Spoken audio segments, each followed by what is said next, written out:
Hello dear students, कैसे हैं आप लोग। आज हम पढ़ने वाले हैं संख्यावाचक अनुवाद।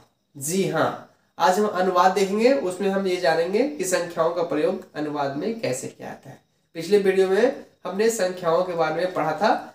1 से लेकर 20 तक मैंने संख्या लिखा था संस्कृत में। आज हम उसका डिटेल से उपयोग जानने वाले हैं। तो बिना देर के हुए वीडियो शुरू करते हैं। ये मैंने कुछ सूत्र लिखा है यहाँ पे। मैं आपको बारी बारी से बताता हूँ कि मैंने क्या लिखा है और उसका इस्तेमाल कैसे किया जाने वाला है।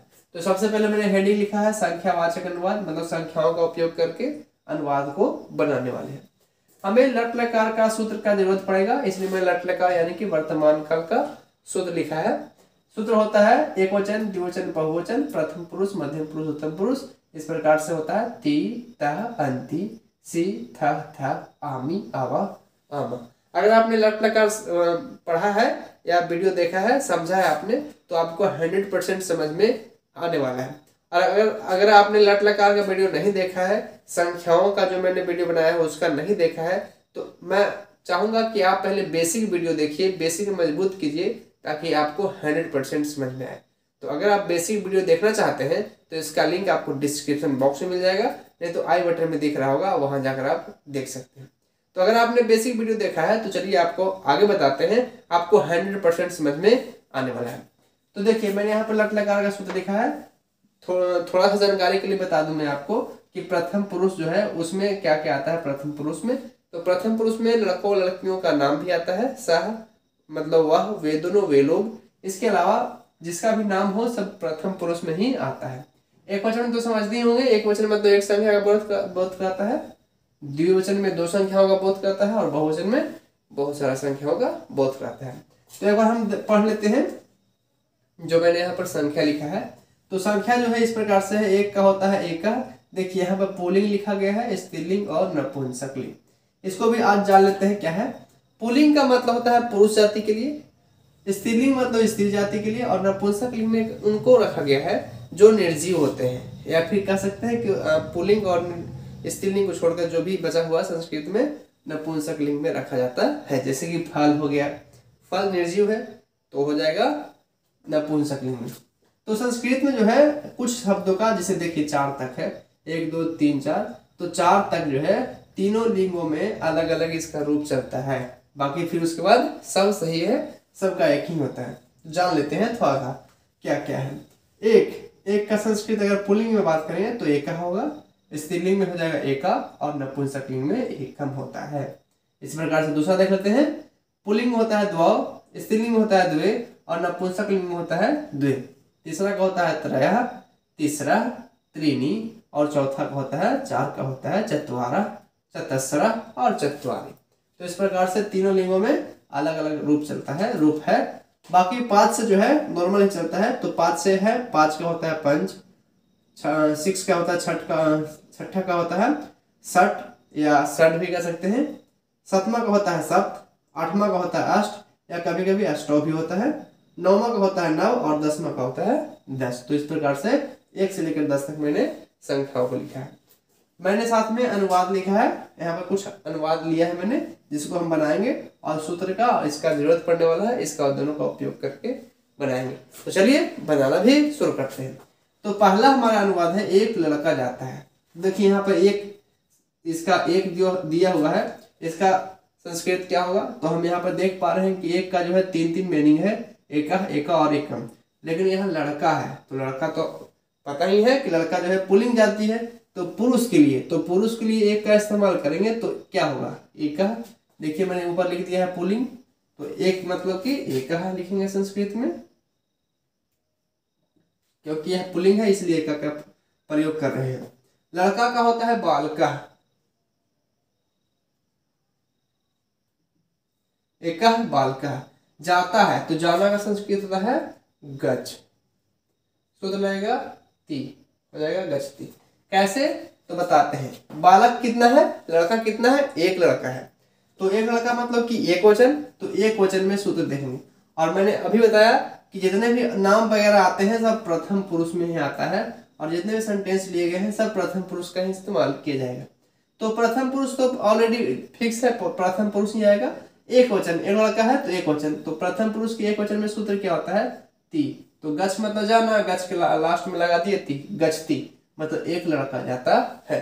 लट लगा कर वीडियो देख रहे हैं आपने, तो आपको समझ में आया होगा अच्छे से। दूसरा हमारा है एक लड़की जाती है। तो एक लड़की है, यहाँ पे स्त्रीलिंग है, तो स्त्रीलिंग है तो एक का संस्कृत जो है एका नहीं होगा, स्त्रीलिंग में एका होता है, तो एका लगाएंगे तो हो जाएगा एका। लड़की है तो बालिका,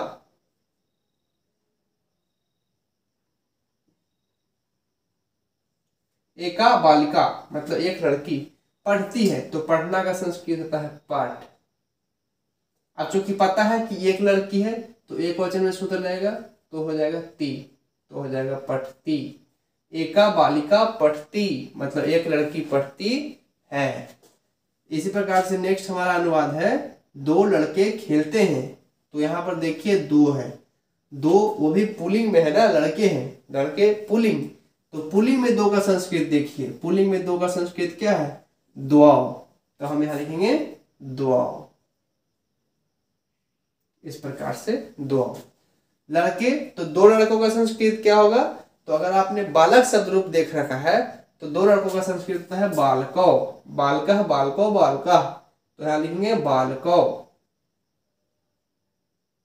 ऐसे द्वौ बालको मतलब दो लड़के खेलते हैं। तो यहाँ पर देखिए दो लड़के हैं, दो लड़के, तो ऑब्वियसली दो वचन में होगा, द्विवचन में होगा, तो इसका सूत्र क्या हो जाएगा ता। तो खेलना का होता है क्रीड या खेल, तो हम यहाँ पर क्रीड लिखने वाले हैं, तो क्रीड। उसके बाद लास्ट में फॉर्मूला लगाएंगे ता, तो हो जाएगा क्रीडता, इस प्रकार से। तो द्वौ बालको क्रीडता मतलब कि दो लड़के खेलते हैं, इस प्रकार से बनकर तैयार है। नेक्स्ट हमारा अनुवाद है दो लड़कियां दौड़ती हैं। तो यहाँ पर दो का संस्कृत जो है स्त्रीलिंग में लगाएंगे, क्योंकि लड़कियां है ना, तो स्त्रीलिंग में। तो दो का संस्कृत स्त्रीलिंग में क्या होता है, द्वे होता है, तो लिखेंगे द्वे।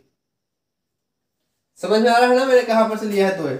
ये स्त्रीलिंग है इसीलिए मैंने स्त्रीलिंग का प्रयोग किया है। तो दो का संस्कृत जो है स्त्रीलिंग होता है द्वे, तो यहाँ लिख दिए द्वे। लड़कियां, तो दो लड़कियों का संस्कृत क्या होता है, अगर आपने लता शब्द रूप देखा है तो लता से है। सारा चीज जो है बेसिक से ही आता है, अचानक उठकर नहीं आता है। बेसिक अगर आपका मजबूत है तो ही आपको अच्छा समझ में आएगा। तो पहले आप बेसिक मजबूत कीजिए, और अगर बेसिक मजबूत है तो अच्छा बात है। आगे बढ़ते हैं। लड़कियां, तो लता लते लता इसका रूप चलता है, तो लते होता है द्विवचन में, तो बालिका का हो जाएगा बालिके। ऐसे बालिके द्वे बालिके मतलब दो लड़कियां दौड़ती हैं, तो धावता। धावता क्यों लगाए, क्योंकि द्विवचन है तो द्विवचन में सूत्र लगाए तक, तो धावता। फिर है एक पत्ता गिरता है।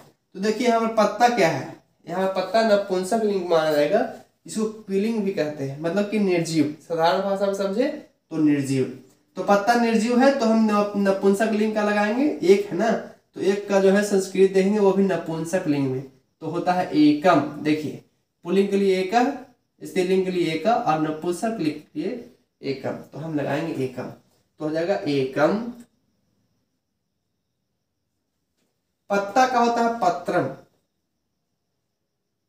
पत्रम, इस प्रकार से एकम पत्रम। गिरता है तो गिरना का होता है पत, इसका रूप चलता है, तो फॉर्मूला है पत्ती पत्ता पतंती, तो इस प्रकार से हो जाएगा पत। और कितना पत्ता गिर रहा है, एक पत्ता गिर रहा है, एक वचन, तो एक वचन में सूत्र क्या है ती, तो हो जाएगा पतती।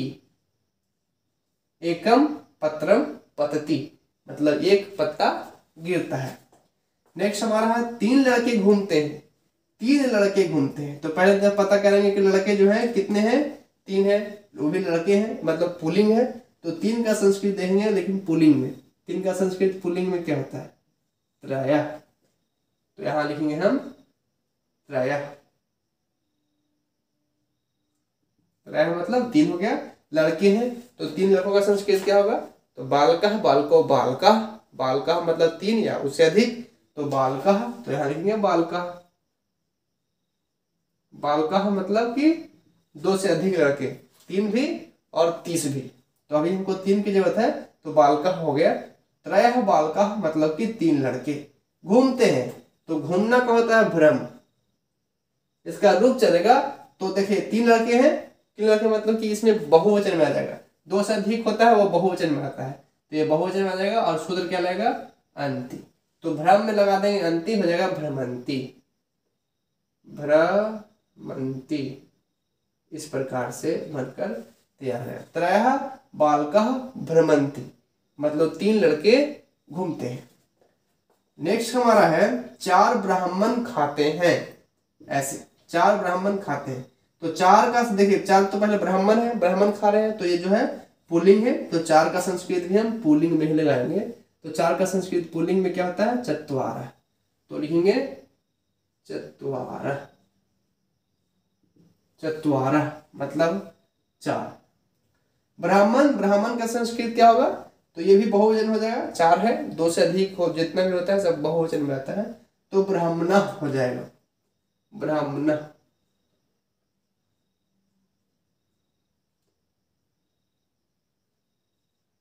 इस प्रकार से ब्राह्मणः मतलब कि बहुत सारे ब्राह्मण, मतलब चत्वारः ब्राह्मणः मतलब 4 ब्राह्मण खाते हैं, तो खाना का संस्कृत होता है खाद्य, और बहुत सारे ब्राह्मण खा रहे हैं तो बहुवचन में सूत्र लगाएंगे अंति, तो हो जाएगा खादंती।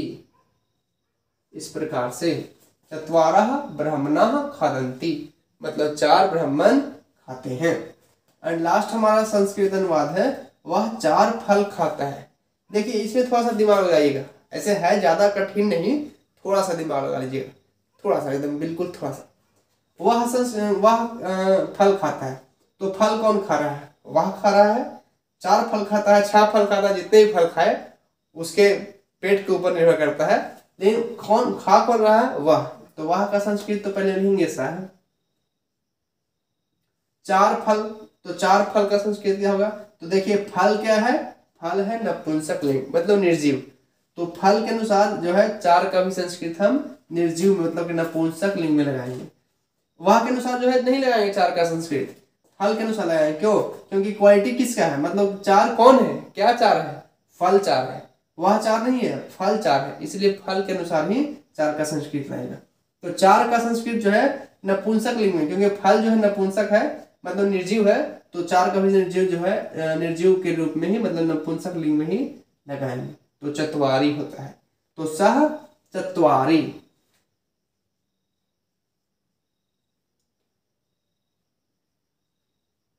सह चत्वारी मतलब वह 4। समझ में आ रहा है ना आपको, मैंने यहाँ पे नपुंसक लिंग का उपयोग क्यों किया है, क्योंकि यहाँ फल है और वो फल जो है नपुंसक लिंग में होता है, तो इसके अनुसार जो है 4 का संस्कृत भी नपुंसक लिंग में। फल है तो फलानी, फलानी क्यों किया, क्योंकि 4 फल है तो फल का बहुवचन, तो फलानी, फलम फले फलानी। तो सह चत्वारी फलानी खाता है, तो खा कौन रहा है, वह खा रहा है, और वह कितना व्यक्ति होता है, एक व्यक्ति होता है, तो यह प्रथम पुरुष के एक वचन में आएगा, तो सूत्र का इस्तेमाल होगा ती, सूत्र का इस्तेमाल ती होगा, क्योंकि वह तो एक ही है ना, तो एक वचन, तो हो जाएगा खादती। इस प्रकार से बन जाएगा सह चत्वारी फलानी खाते मतलब वह 4 फल खाता है। तो इस प्रकार से अनुवाद जो है बनकर तैयार हो गया है। तो मैं आशा करता हूं कि आपको अच्छे से समझ में आया होगा और यह वीडियो आपको अच्छा भी लगा होगा।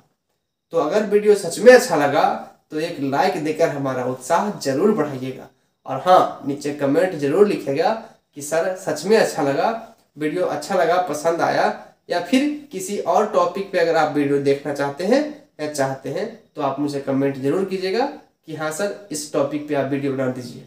जैसे कि एक लड़का था मनीष कुमार, जिसने मुझे कमेंट किया है कि सर संधि पढ़ाइए, तो मनीष नेक्स्ट वीडियो हम संधि पर ही बनाएंगे, तो देखते रहिएगा और अपने दोस्तों के साथ भी शेयर जरूर कीजिएगा। और हाँ अभी तक अगर आपने चैनल को सब्सक्राइब नहीं किया है तो देर किस बात की है, जल्दी से सब्सक्राइब कीजिए, बेल आइकन ऑल पर सेट कीजिए और अपने दोस्तों के साथ भी शेयर कीजिए। तो फिर मिलते हैं एक नए वीडियो में एक नए टॉपिक के साथ, तब तक के लिए देखते रहिए, सीखते रहिए। बाय बाय, जय हिंद।